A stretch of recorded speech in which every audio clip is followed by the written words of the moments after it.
Olhando o mapa do Brasil, vemos o Amapá lá em cima, na fronteira. Mas aquela linha que define o Estado não nasceu em paz, num acordo amigável. Pelo contrário, ela foi forjada a ferro e fogo. Esta é a história de como uma fortaleza gigantesca, construída praticamente no fim do mundo, garantiu que o Amapá se tornasse, de vez, parte do Brasil. Reparem bem nesta imagem. É a fortaleza de São José de Macapá. E ela não é só uma construção antiga, não. Ela é, na verdade, a resposta em pedra a uma disputa que durou séculos. Foi o ponto final, a declaração definitiva, numa das mais longas brigas por território da nossa história. Pois é, essa é a grande questão. Como é que um lugar tão isolado virou o centro das atenções de vários impérios? Para entender o porquê dessa fortaleza existir, a gente precisa voltar bastante no tempo, para uma época em que a Amazônia não era o pulmão do mundo, mas sim um prêmio, um tesouro a ser conquistado. Então, vamos mergulhar nessa história. Vamos imaginar a cena. Estamos no século XVII. A foz do rio Amazonas era como um portal para riquezas que a Europa mal podia sonhar. Madeiras raras, especiarias, a promessa de ouro. Portugal dizia que tudo aquilo era seu. Mas claro, as outras potências europeias tinham planos bem diferentes. E não era pouca gente de olho, não. Ingleses, franceses, holandeses e até irlandeses. Todos eles olhavam para a costa norte do Brasil e viam uma oportunidade. Para eles, era a terra de ninguém, pronta para ser tomada. Cada um queria um pedaço desse bolo, o que transformou a região num verdadeiro barril de pólvora. E a coisa esquentou muito rápido. Era uma confusão sem fim. Olhem só a velocidade dos acontecimentos. Em 1615, Portugal expulsa os franceses do Maranhão. No ano seguinte, já constrói o Forte do Presépio, que deu origem a Belém. Mas aí, em 1623, chegam os ingleses. 2 anos depois, os portugueses os expulsam. E em 1631, lá estavam as de novo. Era um ciclo maluco de invasão e contra-ataque, um caos total. No meio dessa bagunça toda, Portugal percebeu uma coisa óbvia. Só dizer que a terra era sua no papel não adiantava nada. Era preciso uma estratégia mais concreta, mais permanente. Era preciso fincar bandeiras de pedra no chão, algo que ninguém pudesse simplesmente arrancar e jogar fora. E olha que interessante, a primeira jogada não foi militar, foi burocrática.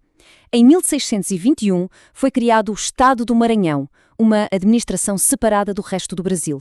A ideia era genial, focar todos os esforços, gente e dinheiro, na defesa e colonização dessa região norte. Primeiro organizar a casa para depois defender o terreno. E a estratégia em si era brilhante, de tão simples. Tinha basicamente 4 passos. Primeiro, construir fortes em lugares estratégicos, como na boca de rios importantes. Segundo, usar esses fortes como base para atacar e expulsar os invasores. Terceiro, incentivar a criação de vilas e povoados ao redor dos fortes. E quarto, o resultado de tudo isso, uma presença portuguesa permanente e difícil de remover. Simples, mas funcionou. De todos esses concorrentes, um foi o mais insistente, o mais teimoso, a França. A disputa com os franceses, que já estavam ali do lado, na Guiana, não foi uma briga de alguns anos, foi uma disputa de séculos. E tudo girava em torno de uma única questão geográfica. É uma pergunta que parece filosófica, né? Numa selva gigante, quase toda desconhecida, como se define uma fronteira? Uma linha no mapa não vale nada se não dá para defender. Para Portugal e para a França, a resposta era um rio. O problema era que eles não concordavam sobre qual rio. E aqui está o centro de toda a discórdia. Para a França, a fronteira do Brasil com a Guiana era o rio Araguari. Já para Portugal, a fronteira era muito mais ao norte, no rio Oiapoque. Essa diferença, de centenas de quilómetros de selva, alimentou um conflito que passou de geração em geração. Claro, tentaram resolver na diplomacia. Em 1713, assinaram o Tratado de Utrecht. O texto parecia bem claro. A fronteira seria o rio Oiapoque. Pronto, caso encerrado, certo? Só que não. Os franceses, muito espertamente, usaram a confusão dos mapas da época a seu favor. Eles simplesmente argumentaram que o rio Oiapoque, escrito no tratado, era na verdade outro rio, o Araguari. E com isso, a diplomacia foi por água abaixo e a disputa voltou com tudo. Bom, se a conversa não resolveu e os esforços menores não assustavam os franceses, Portugal decidiu que era a hora da resposta final. Era hora de uma declaração de poder tão grande, tão cara e tão definitiva que acabaria com a discussão de uma vez por todas. E essa decisão veio em 1764. A ordem foi dada para construir uma fortaleza monumental na margem esquerda do rio Amazonas. Era a jogada de checkmate de Portugal naquele grande tabuleiro geopolítico. E é crucial entender isto. A fortaleza de São José de Macapá era muito mais que defesa. Ela era uma afirmação de poder. Foi projetada para ser a maior fortificação do Brasil na época.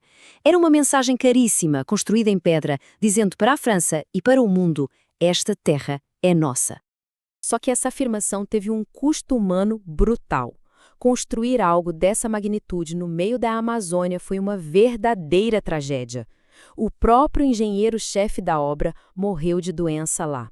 A construção foi erguida com trabalho forçado e o sofrimento de milhares de escravizados e indígenas, que lidavam com doenças terríveis como malária e cólera. Foram 18 longos anos de sacrifício para levantar esse gigante. Finalmente, em 1782, a fortaleza foi inaugurada. Era o fim de uma saga de quase 2 séculos de conflitos. A grande fronteira de pedra de Portugal estava, enfim, de pé.